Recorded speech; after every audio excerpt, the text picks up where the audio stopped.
This video is an introduction to nationalism, the optional ideology, or one of, for paper 3 political ideas.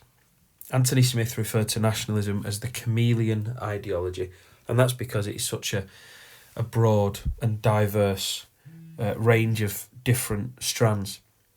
Well done to those people who immediately recognise the three people at the top of the screen.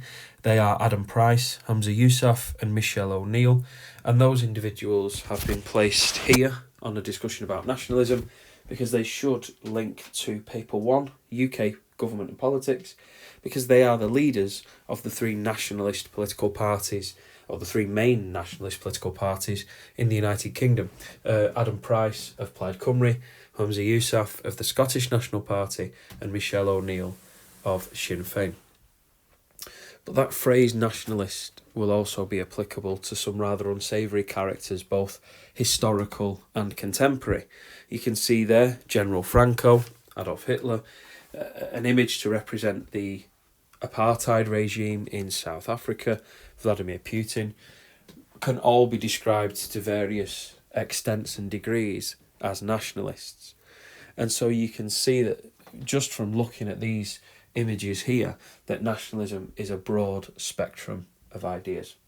What this video is going to do is it's going to look at the different types of nationalist, liberal, conservative, integral nationalists, but then also post-colonial nationalism as well. So we're going to look at those four main strands, and we're going to look at the paradox of nationalism as well. There are three that we could focus on.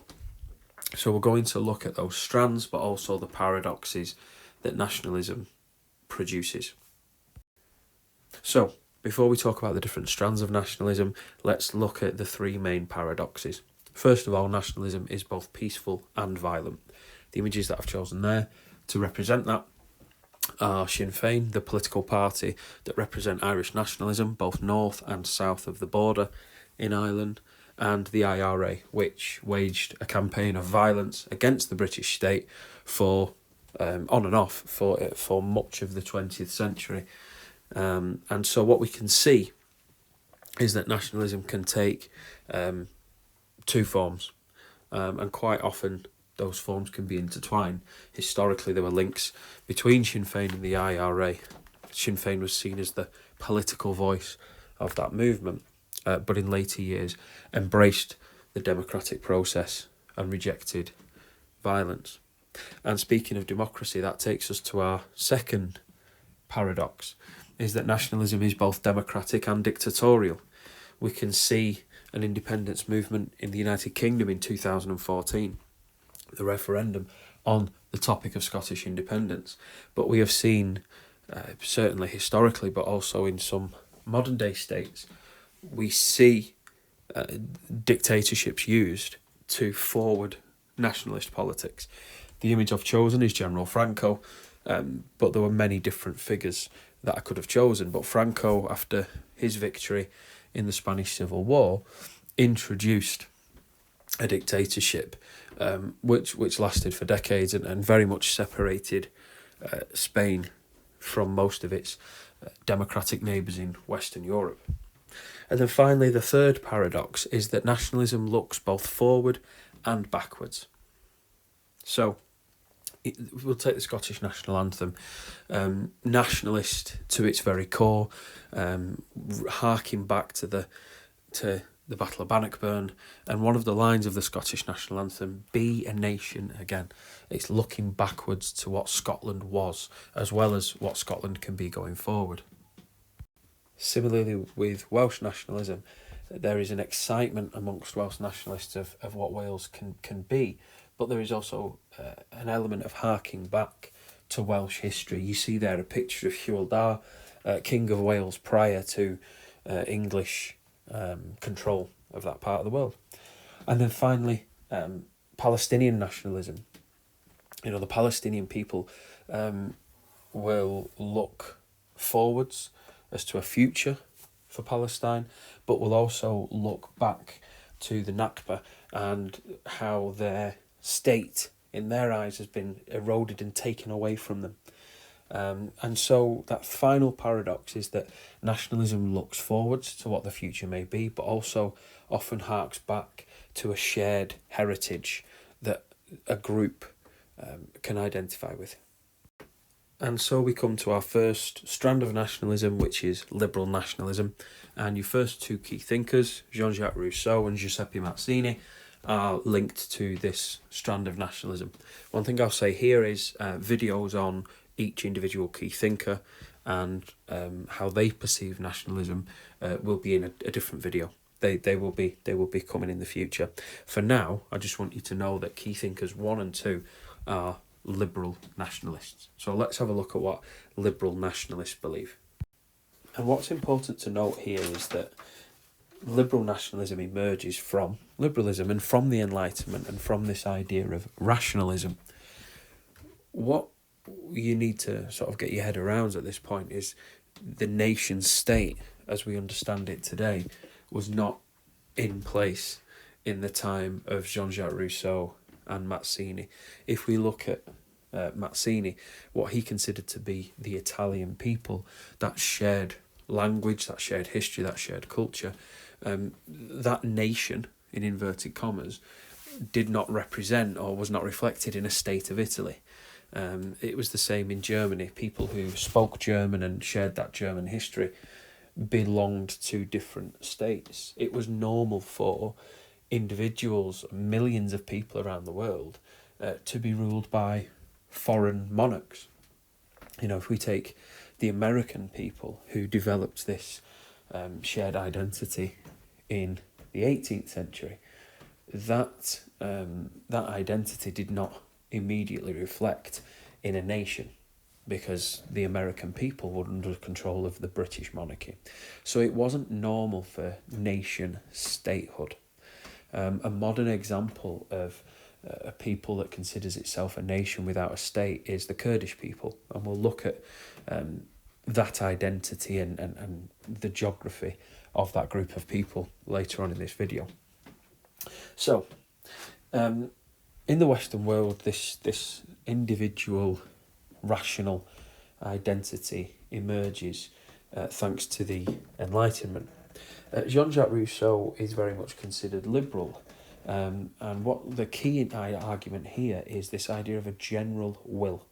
And the general will for Rousseau is the combined wisdom of all the rational individuals living within a state, and they were best qualified to choose their government and hold their government to account in terms of upholding natural rights. And actually, Jean-Jacques Rousseau was a key proponent of direct democracy, allowing rational individuals to have a direct say in the democratic process. Now, later in the 20th century, some individuals are going to do unspeakable things in the name of the general will. This idea that this is the will of the people, this is what my people want, and this is how I'm going to do it. Jean-Jacques Rousseau would have been horrified by some of the things done in either his name or under his idea of this general will of the people. And Mazzini takes Rousseau's ideas a little further and starts to argue about this collection of individuals, that they should be a nation, the idea of a nation state, and that nation state is held together by a shared cultural heritage, a shared history. Now, Mazzini was looking at this from an Italian perspective. He had great faith in bringing Italians together in a republican democracy, because Italy, modern day Italy, had been split between different rulers, and of course we had the influence of the Catholic faith in Italy at the time too. And Mazzini was arguing for Italian unification, to bring the Italian people together in one nation state. And that was done with the idea that these people, although they belonged to different states, but although they were subject to different rulers, they had a shared history, a shared Italian heritage, and it was upon that basis that the Italian nation should be built. And what we can see from these two key thinkers is that liberal nationalism in the early stages was a force for freedom and democracy. Nationalism was being used in an attempt to further the cause of democracy and the rights of individual citizens. Now, in the 20th century, well, certainly at the beginning of it, many European countries were still under imperial rule. We had the Austro-Hungarian Empire, Tsarist Russia, the British monarchy continued to flourish, and new nations like Germany and Italy had unified under respective monarchies, not in the name of republican democracies. But it's nationalism that in many ways is a key cause of the First World War. Remember that it's a nationalist living under the Austro-Hungarian Empire that assassinates Franz Ferdinand and his wife Sophie. And after the First World War, the Austro-Hungarian Empire and the Ottoman Empire both fall. We see the fall of Tsarism in Russia and the abdication of the Kaiser in Germany. And what we're starting to see is the old order starting to fall away.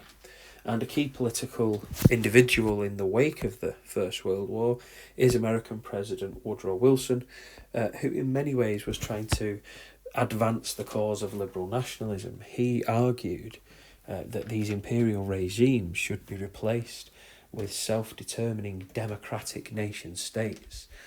He wanted to see the end of empire. Now, his allies, Britain and France, were very much against that because they had empires of their own that they wanted to defend and protect.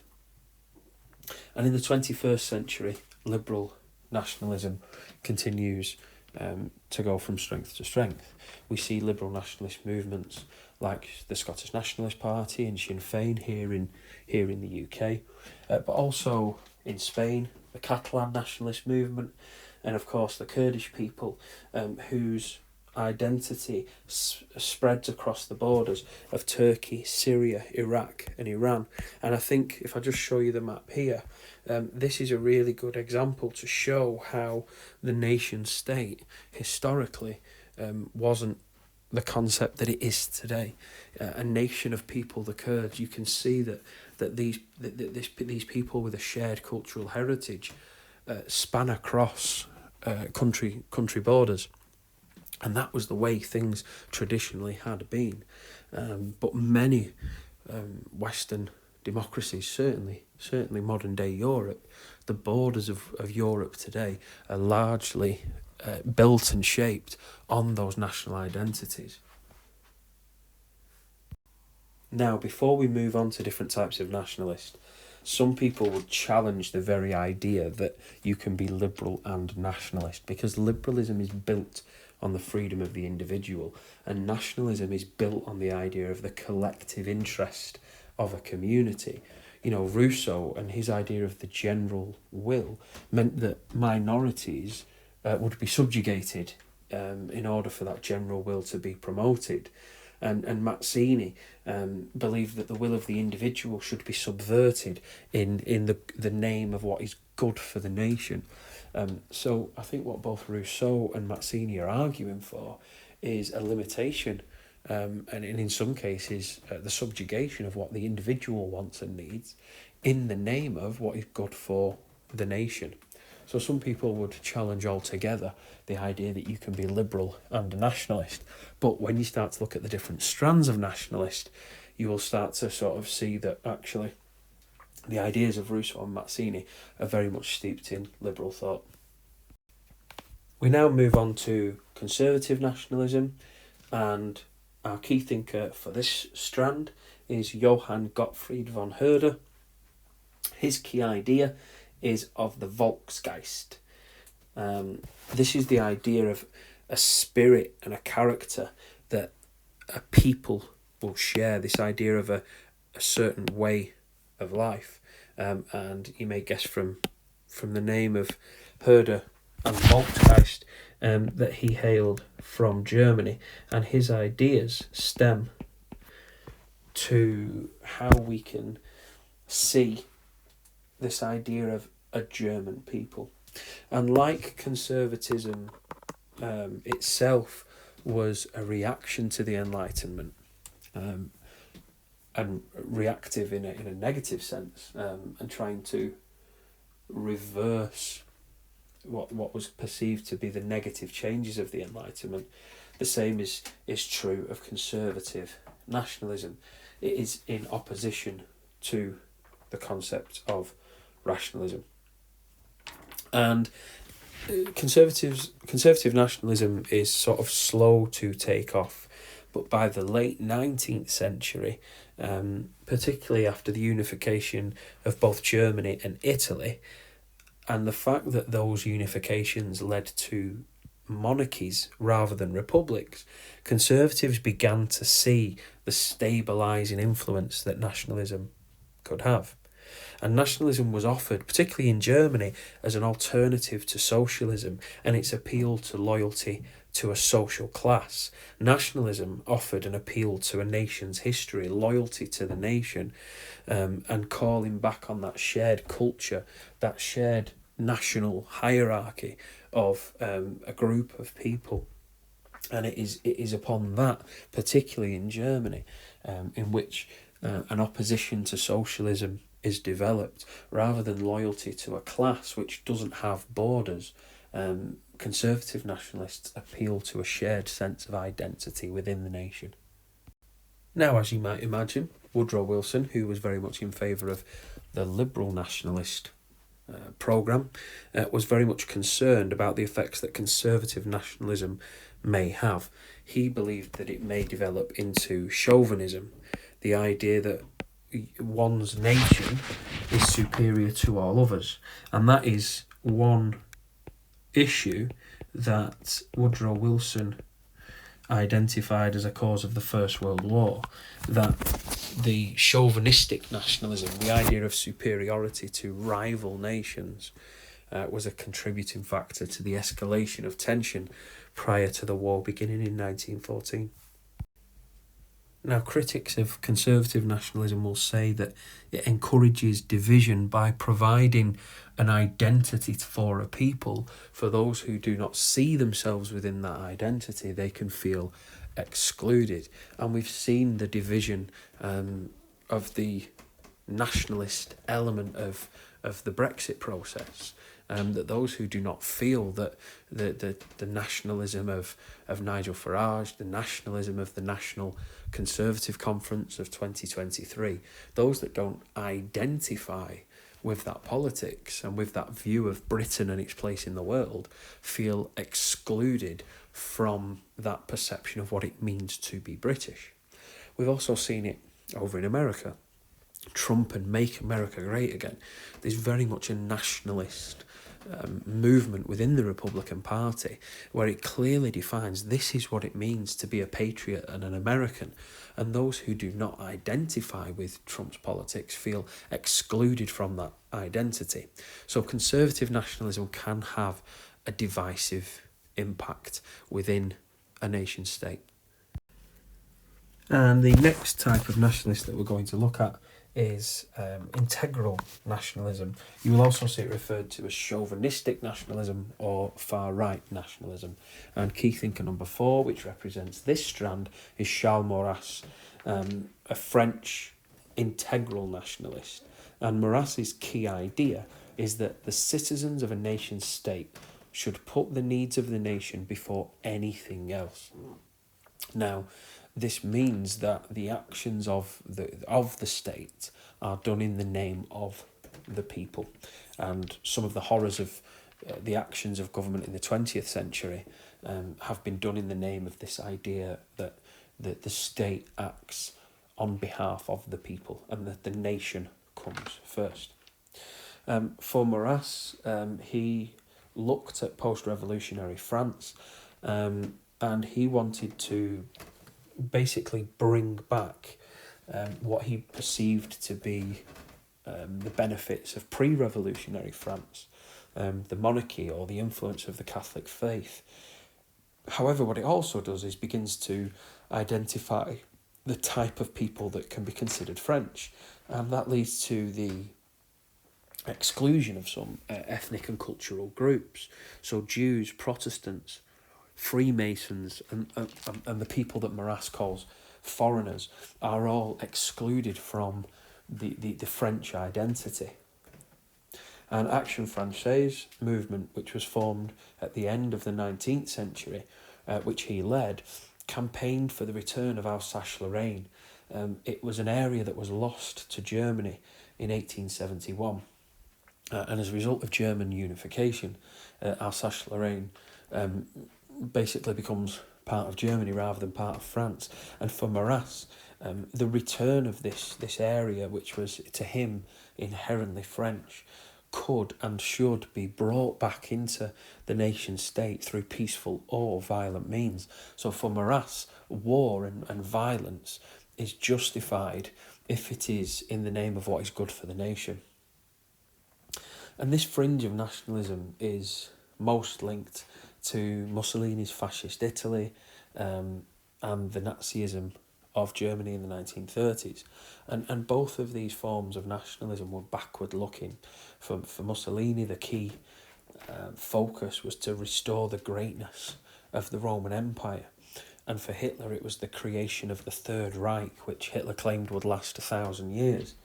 And the two Reichs that preceded the Third Reich, according to Hitler, were the Holy Roman Empire of Central Europe, of most of modern-day Germany, and then the Empire of 1871 to 1918. So Hitler had identified two eras of German history which he considered Germany to be advancing, and he aimed to create a third 1,000-year Reich. Nazism, of course, brings into it Maurras's idea of excluding ethnic and cultural groups, and Hitler had a very clear idea of the master race, the perfect German, and that was used intensely in the propaganda of the Nazi regime. And that concept of the master Aryan race and what it means to be a pure-blooded German was built upon the principles of chauvinist nationalist principles. And the final strand of nationalism that we're going to look at is black nationalism, anti-colonial and post-colonial nationalism. Now, they share similarities, but are also three distinct strands of nationalist thinking. Your key thinker for this strand of nationalism is Marcus Garvey, who based his ideas on the population of the United States of America, although he himself wasn't born in America.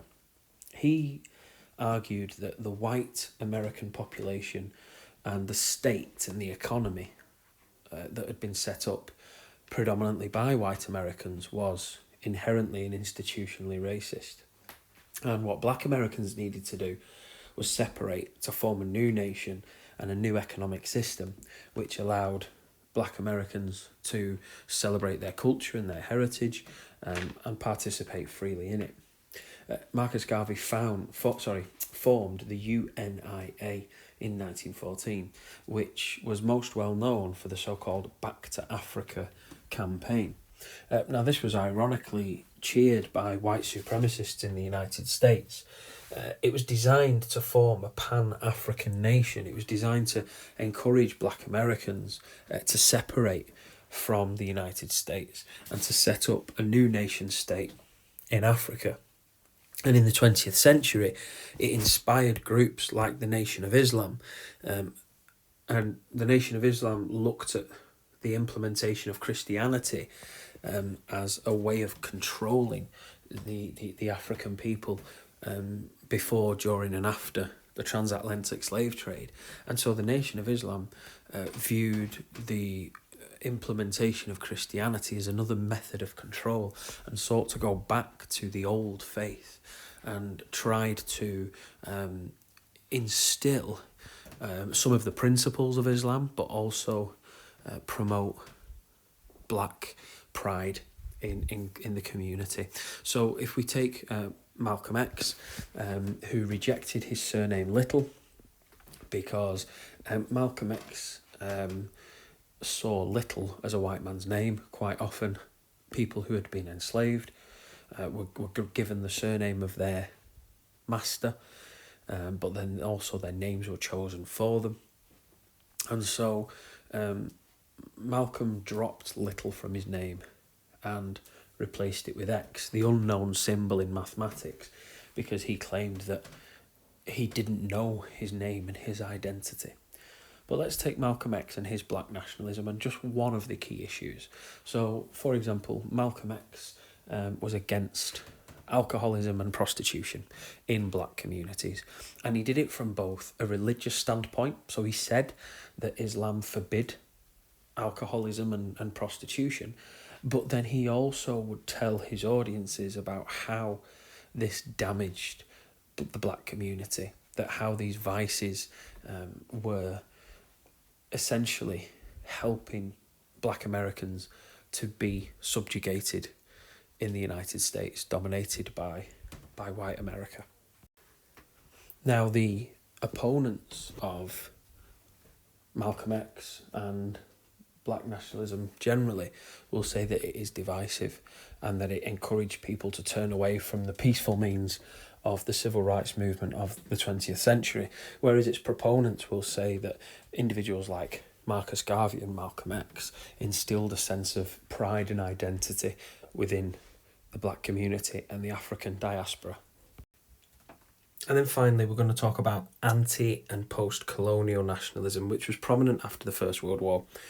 Now, self-determination was a key tenet of what Woodrow Wilson was arguing for in the aftermath of the First World War. But what we see is an unequal world. The people of Czechoslovakia in Europe got self-determination in 1919 when the nation state was formed, but the Palestinian people did not. And that was because of the imperfections of the peace treaty signed at the end of the First World War. The British and the French in particular, allies of America, were keen to maintain their empires, which spanned across the world. And so, whereas the Czechoslovakians get self-determination, the Palestinian people do not. And so we see an anti-colonial and post-colonial movement against oppressive rulers. And so there are very many different forms of anti- and post-colonial nationalism. For some it is peaceful. We look famously at Gandhi, who inspired the non-violent direct action of the movement for independence in India, but he also inspired Dr. King and the non-violent civil rights movement in the United States in the 20th century. But anti- and post-colonial nationalism can also be violent. You see two individuals there. First is Fidel Castro, who is seen there smoking a cigar. He argued that he liberated Cuba from a puppet government under US influence. However, he also implemented a Leninist-inspired dictatorship in Cuba, and it led many Cubans to flee their country and actually move to the United States, the country that he said he was liberating the Cuban people from. And then we also see Ho Chi Minh, who led the violent struggle for Vietnamese independence. Now, when we talk about Vietnam, we automatically think about the war that America involved itself, but Vietnam was controlled by the French in the early 20th century, and so the origins of the Vietnamese nationalist movement was anti-French. Now, the irony is that Ho Chi Minh studied in Paris. Ho Chi Minh was educated in the West. And here is an irony of anti- and post-colonial nationalism. There is a paradox. Anti- and post-colonial nationalism tries to throw off the influence of Western imperialism with a Western idea. The concept of a nation state is European in its nature. And so you're trying to overthrow the West and what the West stands for with a Western idea. And it's not just Ho Chi Minh, but many post-colonial leaders had been educated in the West. But what they were trying to do was to appeal to a pre-colonial identity whilst benefiting from the systems put in place by colonialism itself. And anti- and post-colonial nationalism is, like other strands of nationalism, looking both forwards and backwards. The AQA textbook gives the example of Tanzania. After its independence from the British, it adopted Soviet methods of collectivism for its agriculture, but that was combined with an East African concept of kinship and community. And so it was able to look both forwards as to how Tanzania can incorporate the ideas of the Soviet Union to move the country forward, to help the country progress, but it also was looking back to the way things have been, the way that people have behaved towards one another within the nation state in the past. And so, like other strands, post and anti-colonial nationalism looks both to the past and to the future.